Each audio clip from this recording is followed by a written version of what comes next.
Hello friends, मैं सी ए सचिन किशोर स्वागत करता हूँ आपका मेरे यूट्यूब चैनल में। इस वीडियो में हम डिस्कस करने वाले हैं इंडिया के सबसे बड़े ई कॉमर्स प्लेटफॉर्म में से एक मीशो, जिसने टीयर 2 टीयर 3 सिटीज में अपनी जगह बनाई है और अब लेकर आ रहे हैं 5,421 करोड़ का आईपीओ। लेकिन क्या ये आईपीओ अप्लाई करने लायक है या फिर ये एक ओवर वैल्यूड हाइप है जिसमें आपके पैसे डूब सकते हैं? तो दोस्तों, इस वीडियो में आपको पता चलेगा कि मीशो के आईपीओ में अप्लाई करने लायक है या फिर ये एक 3,941 करोड़ के लॉस वाली कंपनी में पैसे लगाना लाइक कितनी समझदारी का काम है। इसमें कितना आपको प्रॉफिट मिल सकता है, लिस्टिंग इन क्या हो सकता है। तो हम बात करेंगे मीशो के कंप्लीट इनसाइड स्टोरी के बारे में। अगर आप इस आईपीओ में अप्लाई करने का सोच रहे हैं तो इस वीडियो को एंड तक जरूर देखें। चलिए सबसे पहले जान लेते हैं मीशो के आईपीओ के बेसिक डिटेल्स। जैसा कि मैंने बताया, 5,421.20 करोड़ का ये आईपीओ रहने वाला है, जिसमें से प्रेस इशू होने वाला है 4,250 करोड़ का, and balance 1,171.20 crore offer for sale होने वाला है। जो प्राइस बैंड रहने वाला है वो 105 रुपये से 111 रुपये पर शेयर होने वाला है, बट हमें अपर प्राइस बैंड पे ही अप्लाई करना है। लॉट साइज 135 रुपये पर शेयर। डेट मीन्स कि आपका रिटेल कैटेगरी में मिनिमम इन्वेस्टमेंट 14,985 रुपये लगने वाला है, एंड स्मॉल HNI कैटेगरी में 2,09,790, एंड वही बिग HNI कैटेगरी में 10,03,995 रुपये आपके अमाउंट ब्लॉक होने वाले हैं। एंड जो इनकी टेंटेटिव लिस्टिंग डेट होने वाली है वो 10 दिसंबर रहने वाली है। जो शेयर्स इन्होंने ऑफर करा है रिटेल कैटेगरी में वो 10% से ज़्यादा नहीं है।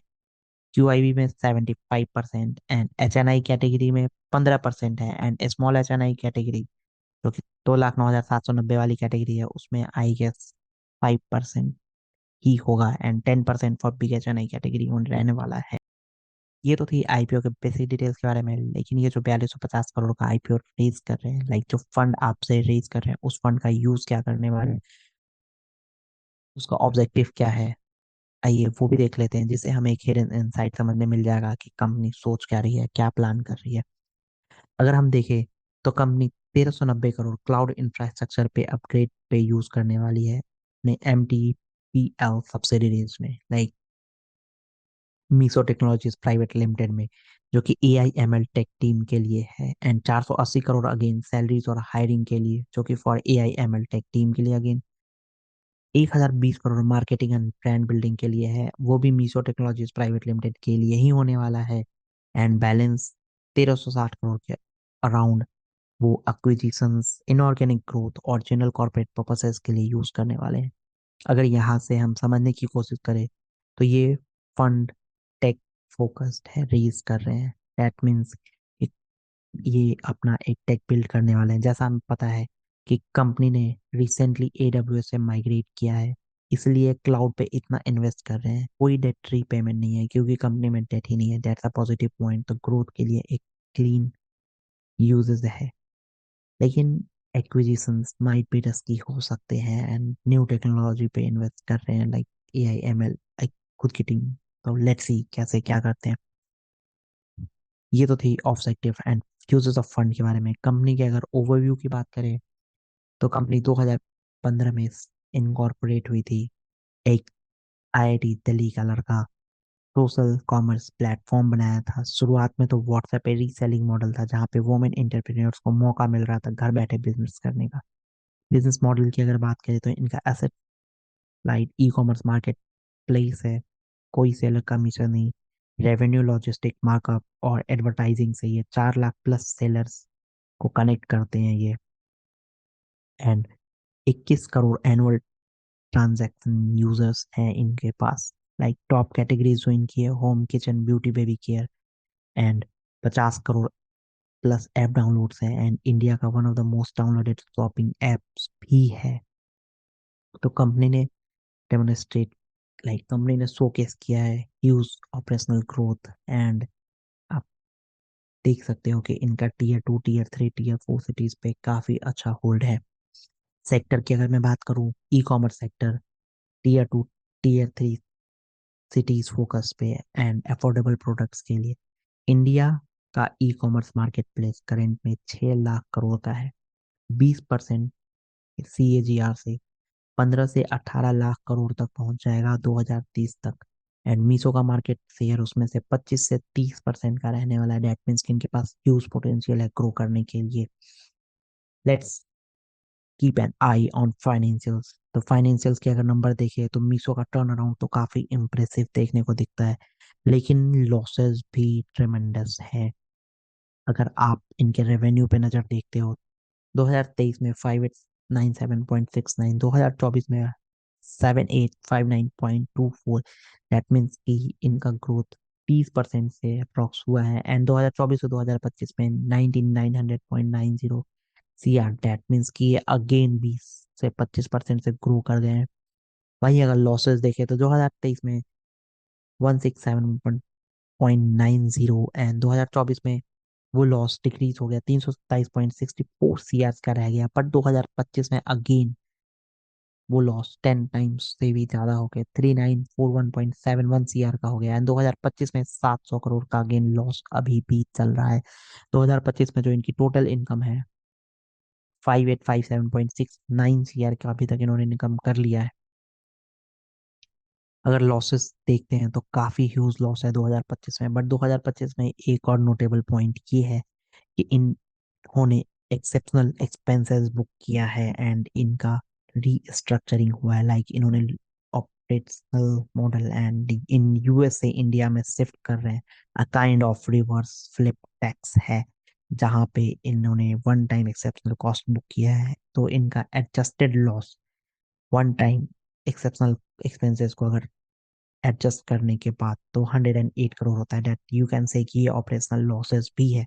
तो ऑपरेशनल लॉसेस कम है but still company is a loss making, that's not a good thing. Margin अगर देखें तो EBITDA 2025 में 1.24% है, जो कि इम्प्रूव हुआ है 2023 से definitely. And cost per order भी कंपनी ने इम्प्रूव किया है। 2023 में जो कॉस्ट पर ऑर्डर 50 से 55 के पास था वो 2025 में 40 to 45 के बीच में आया है। दैट शोज कि कंपनी काफी ग्रो करने के लिए शोकेस कर रही है। Let's talk about the valuation and the peer comparison. अगर मैं पीयर कंपैरिजन की बात करूँ तो इनका डायरेक्ट पीयर कंपैरिजन इंडिया में नहीं है। Like Amazon and Flipkart is not listed in the Indian market, but we have a Nykaa, Zomato and other companies as well. तो मैं अगर इनको जोमेटो नायका से कंपेयर करूँ तो इनका अपर प्राइस बैंड लाइक 111 रुपये लेके चलते हैं तो इनका post IPO market cap 50,000 crore का होने वाला है। एंड PS रेशियो पे अगर आप देखते हो तो जो PS रेशियो आता है 5.3x का आता है, PS रेशियो 50,000 करोड़ पे।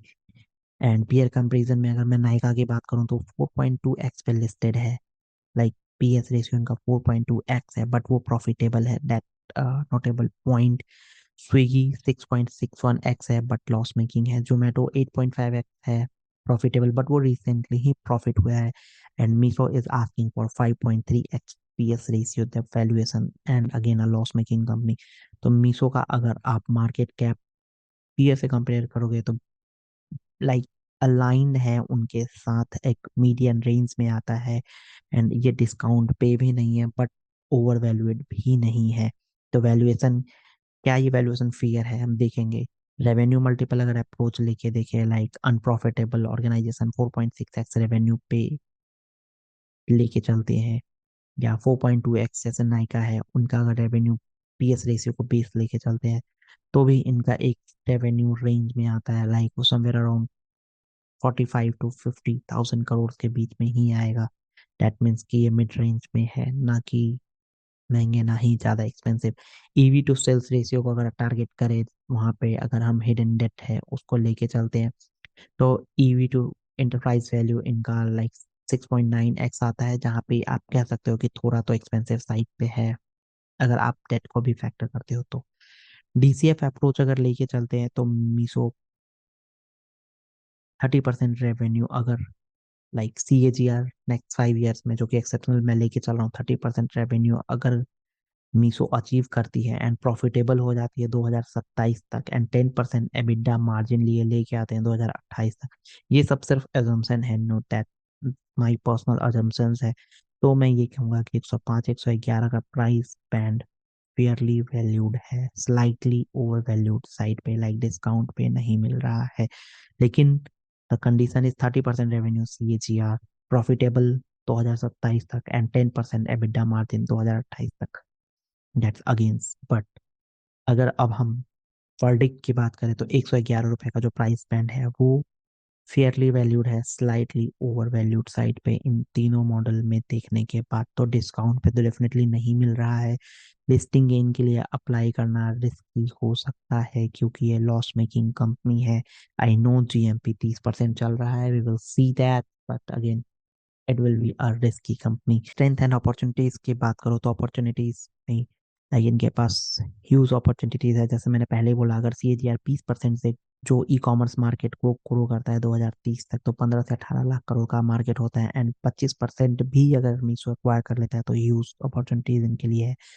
स्मॉल सेलर्स को ग्लोबल रीच दे सकते हैं जहाँ पे ये एक्सपोर्ट पोटेंशियल इंक्रीज कर देगा, इनका काफी मैसिव ग्रोथ होगा, जैसे कि अमेजन ग्लोबल सेलिंग कर रहा है, लाइक दैट। तो Meesho a kind of Amazon बन सकता है in future, but we will see कि ये कैसे वर्क ऑन करता है एंड टर्न अराउंड करते हैं। ऑलरेडी ये कर रहे हैं, but we don't know how much turnaround it will showcase. Tier 2 में काफी ज्यादा डोमिनेंस है, लाइक 51% ई कॉमर्स ग्रोथ है यहाँ से इनका आ रहा है, एंड मीशो का 29% शिपमेंट शेयर है वहाँ पे। असेट लाइट मॉडल है, दैट मीन्स कि नो इन्वेंट्री। 50% इनका लॉजिस्टिक, वालमो लॉजिस्टिक करके वो हैंडल करता है, जो कि वेरी कॉस्ट एफिशिएंट है इनके लिए।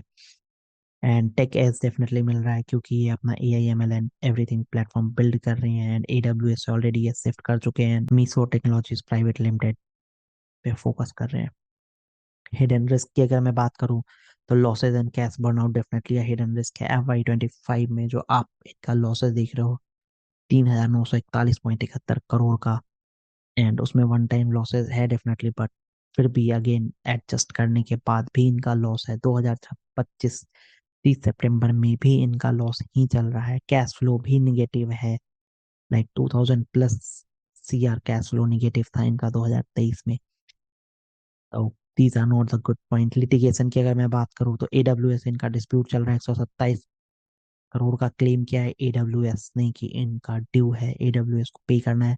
एंड उसके अगेंस्ट में मीसो ने काउंटर क्लेम किया है कि उनको 86 करोड़ का लॉस हुआ है, and they want that amount from the AWS in behalf of the service deficiency migration cost that have been accrued by Meesho, AWS के बिहाफ पे। आर्बिट्रेशन ऑनगोइंग चल रहा है, तो IPO पे है ओवरहैंग हो सकता है, and impact you can think it of की क्लाउड माइग्रेशन डिले हो सकता है, एंड यहाँ पे मीसो का 1,000+ करोड़ का फंड जा रहा है, that's again a negative point. Tax and vendor disputes already इनके चल रहे हैं, लाइक 500+ CR का इनका इनकम टैक्स डिमांड है, एंड कंटीजेंट लाइबिलिटी इन्होंने अपने बुक्स में शो कर रखी है 1,000+ करोड़ की, जो कि लिस्टिंग पे प्रेशर क्रिएट कर सकता है। और one of the hidden risk जो कि COD डिपेंडेंसी है, 70%+ ऑर्डर इनका कैश ऑन डिलीवरी होता है, एंड हाई रिटर्न रेट भी है इनका, लाइक 15 to 20%, एंड काफ़ी ज़्यादा डिलीवरीज है, and cash handling risk, that's another point. इनका रेगुलेटरी इश्यूज भी है, like FDI norms, data privacy, इन सब में ये कंप्लाई नहीं कर रहे हैं, that's another negative point. And I you can think it of कि पेटीएम ने काफ़ी रिसेंट में रेगुलेटरी इश्यूज के चक्कर में अपने शेयर प्राइस ड्रॉप देखे हैं, लाइक 80% उनका शेयर प्राइस ड्रॉप कर गया। वी कैन थिंक कि उन्होंने रेगुलेटरी पे जो भी नॉर्म्स है उसको कंप्लाई नहीं किया था, दैट्स वाई, तो they have to comply with that as well. GMP जैसे मैंने पहले ही बताया, GMP 30% चल रहा है, 30% ऑलरेडी इनका चल रहा है, but I don't go with the GMP क्योंकि लॉस मेकिंग कंपनी के लिए GMP देखना is not a good idea, although your hard earned money can make a loss due to this thing. So इसमें apply करने के लिए मैं personally I won't apply for this. Long term short term के लिए तो बिल्कुल भी नहीं अप्लाई करूंगा, a big big big no from my side, and मैं नहीं करूंगा। बट अगर आप अप्लाई करना चाहते हैं तो one can apply for the listing gain, या मैं भी लिस्टिंग गेन के लिए इसमें अप्लाई कर सकता हूँ, but there is a condition. जब इनका GMP 45% के अराउंड होगा, I will wait till they do और माइट बी डे थ्री तब जाके अप्लाई करूंगा, बट उससे पहले मैं नहीं अप्लाई करने वाला, क्योंकि I don't want my money कि वो वेस्ट हो जाए। बेटर है कि बैंक में ही अकाउंट में वो एज इट इज है, 4-5% एटलीस्ट मेरे को रिटर्न मिलेगा, जो बैंक का नॉर्मल सेविंग्स होता है। तो मैं इसमें पैसे लॉस में नहीं लेके जाने वाला अपना। तो that's all for me. So IPO guys, hope आपको वीडियो पसंद आया हो। कमेंट में जरूर बताना कि आप इस आईपीओ में अप्लाई कर रहे हो या नहीं कर रहे हो। And happy investing guys.